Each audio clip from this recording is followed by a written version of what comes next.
Salam sejahtera untuk kita semuanya, sahabat BSJB di mana saja berada.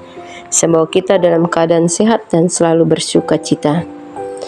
Bersama saya Pendeta Made Cicilia Permaningsi STH yang bertugas di Resort GKE Kota Baru. Mari kita akan bersama-sama mendengar kebenaran firman Tuhan yang terdapat dalam Kejadian pasal 9 ayat 18 sampai dengan yang ke-28 dengan perikop Nuh dan anak-anaknya. Demikianlah firman Tuhan. Anak-anak Nuh yang keluar dari bahtera ialah Sem, Ham, dan Yafet. Ham adalah bapa Kanaan. Yang tiga inilah anak-anak Nuh dan dari mereka inilah tersebar penduduk seluruh bumi. Nuh menjadi petani, dialah yang mula-mula membuat kebun anggur. Setelah ia minum anggur, mabuklah ia dan ia telanjang dalam kemahnya. Maka Ham bapa Kanaan itu melihat aurat ayahnya. Lalu diceritakan kepada kedua saudaranya di luar. Sesudah itu Sem dan Yafet mengambil sehelai kain dan membentangkannya pada bahu mereka berdua. Lalu mereka berjalan mundur. Mereka menutupi aurat ayahnya sambil berpaling muka, sehingga mereka tidak melihat aurat ayahnya. Setelah Nuh sadar dari mabuknya dan mendengar apa yang dilakukan anak bungsunya kepadanya, berkatalah ia, terkutuklah Kanaan, hendaklah ia menjadi hamba yang paling hina bagi saudara-saudaranya. Lagi katanya, terpujilah Tuhan, Allah Sem, tetapi hendaklah Kanaan menjadi hamba baginya. Allah meluaskan kiranya tempat kediaman Yafet, dan hendaklah ia tinggal dalam kemah-kemah Sem, tetapi hendaklah Kanaan menjadi hamba baginya. Nuh masih hidup 350 tahun sesudah air bah. Jadi Nuh mencapai umur 950 tahun lalu mati. Sahabat BSJB yang dikasih Tuhan Yesus, setelah kita mendengar pembacaan Alkitab tadi, apa yang terlintas dalam pikiran sidang Jumat? Ada pertanyaan untuk kita renungkan mengenai nas ini. Apa yang kita lakukan ketika mengetahui aib seseorang? Membiarkannya, menggosipkannya, atau menertawakannya? Tetapi apabila kita mengasihi orang tersebut, maka tindakan kita mencerminkan kasih kita. Hari ini sahabat, kita boleh menyimak nas ini yang menceritakan satu keluarga yang diselamatkan oleh Allah dari bencana banjir yang hebat, yaitu kedahsyatan air bah. Allah menyelamatkan Nuh dan anggota keluarganya yang terdiri dari anaknya, yaitu Sem, Ham, dan Yafet. Ketika bencana itu berlalu, Nuh dan keluarga kembali menata kehidupan mereka dengan Nuh menjadi petani anggur yang sukses. Di tengah kesuksesan yang didapat, ada godaan, yaitu Nuh ingin menikmati hasil anggurnya.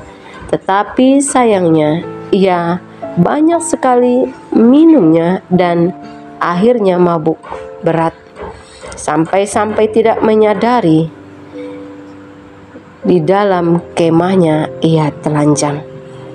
Maka masuklah Ham di dalam kemah ayahnya dan melihat aurat ayahnya, lalu diceritakannya kepada kedua saudaranya. Tetapi kedua saudaranya mengambil selai kain dan membentangkannya pada bahu mereka berdua, lalu mereka berjalan mundur, menutupi aurat ayahnya sambil berpaling muka, sehingga mereka tidak melihat aurat ayahnya. Setelah Nuh sadar, ia pun memuji tindakan Sem dan Yafet serta memberkati mereka berdua, sedangkan Ham dikutuk oleh Nuh menjadi hamba dari kedua saudaranya. Sahabat BSJB, kita boleh belajar dari nas kita pada hari ini. Ada dua hal yang mau disampaikan. Yang pertama, di sini kita lihat bagaimana sikap Sem dan Yafet berusaha menjaga martabat dan kehormatan ayah mereka dengan cara menutupi aurat ayahnya dan tidak menceritakan kejadian yang memalukan bagi Nuh. sehingga ayahnya merasa bangga atas apa yang telah mereka perbuat dan memberkati mereka. Sahabat BSJB, kita ingat dalam 10 perintah, dan perintah yang kelima mengatakan, hormatilah ayahmu dan ibumu supaya lanjut umurmu di tanah yang diberikan Tuhan Allahmu kepadamu. Menghormati orang tua merupakan hal yang penting sebagai orang yang beriman, karena Tuhan menjanjikan berkat. Berkat yang bagaimana, sahabat? Berkat yang mendatangkan kebahagiaan dan berkat yang mendatangkan umur panjang. Dan hal yang kedua ialah kita perlu penguasaan diri serta hikmat Tuhan dalam mengambil keputusan terbaik di dalam segala situasi, termasuk berhadapan dengan kekurangan, aib atau dosa-dosa orang lain.